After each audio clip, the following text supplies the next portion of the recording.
Vamos a considerar las estrellas de masa baja y definimos esas estrellas como estrellas con masas menores a 5 masas solares.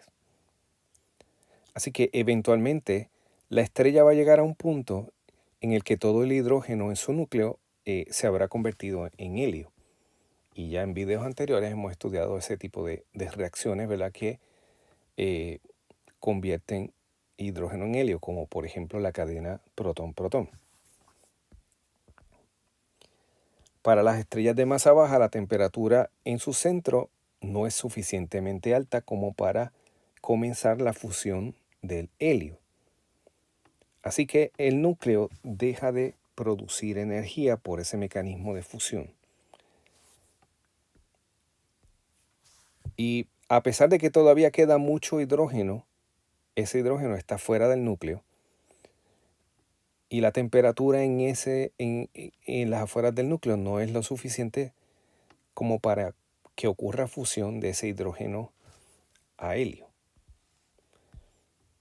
Así que ese largo periodo de estabilidad termina, la estrella empieza a moverse saliéndose de la secuencia principal.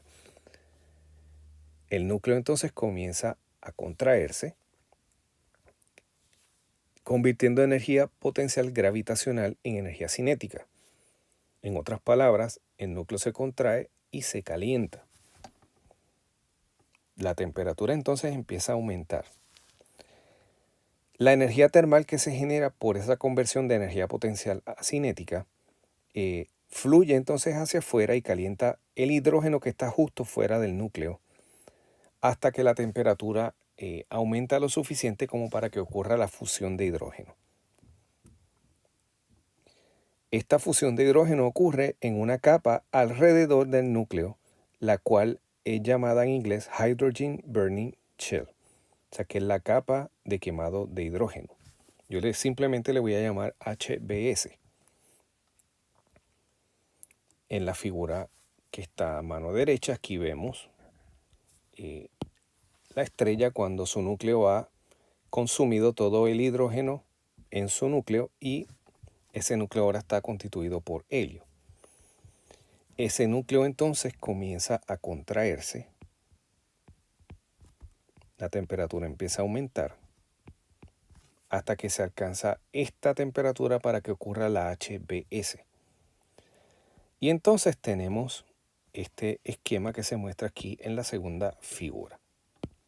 Así que a medida que se contrae el núcleo, la tasa de generación de energía en esa HBS, el Hydrogen Burning Shell, aumenta.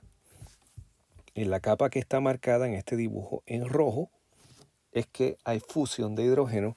En el núcleo no ocurre ninguna fusión, dado que ya todo el hidrógeno fue consumido y el helio no está a una temperatura suficiente para fusionarse.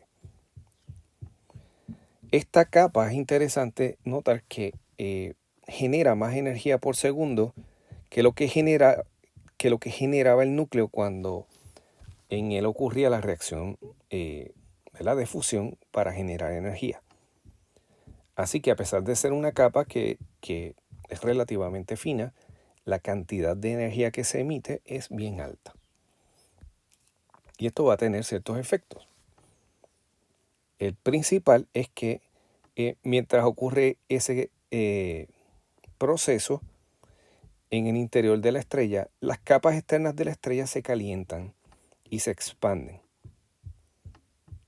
Note que los gases cuando se expanden se enfrían, así que la estrella está aumentando de tamaño y a la misma vez se empieza a enfriar su superficie. El radio de la estrella aumenta, pero su temperatura disminuye de tal modo que la luminosidad aumenta, pero aumenta levemente. Así que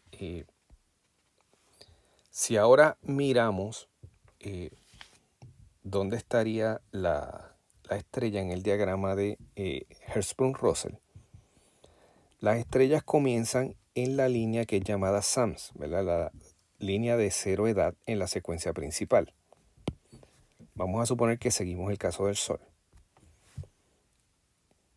Cuando ocurre este fenómeno de que se empieza a quemar hidrógeno en esta capa, ¿verdad? En este cascarón alrededor del núcleo de helio, la estrella entonces en el diagrama se desplaza o se mueve a la derecha. O sea que en el caso del Sol se movería, primero se sale un poco de la secuencia y luego se mueve hacia el lado derecho.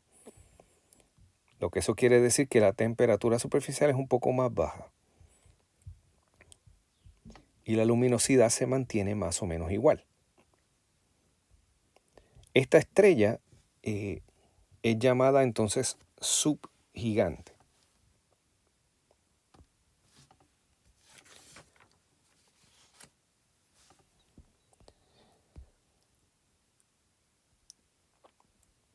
Eventualmente, debido a que la temperatura se mantiene aproximadamente constante y el radio continúa aumentando, la luminosidad de la estrella va a aumentar. Y la estrella se mueve más verticalmente en el diagrama.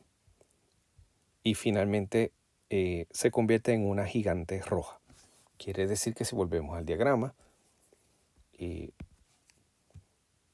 la estrella va a moverse en esta dirección, en este diagrama. Moverse es que si la vamos graficando luminosidad contra temperatura, vamos a ver que va a estar migrando, ¿verdad?, a lo largo de esa línea y llega a la zona que es llamada acá en este área de las gigantes. El color de la estrella es rojo, así que esa gigante le llamamos una gigante roja.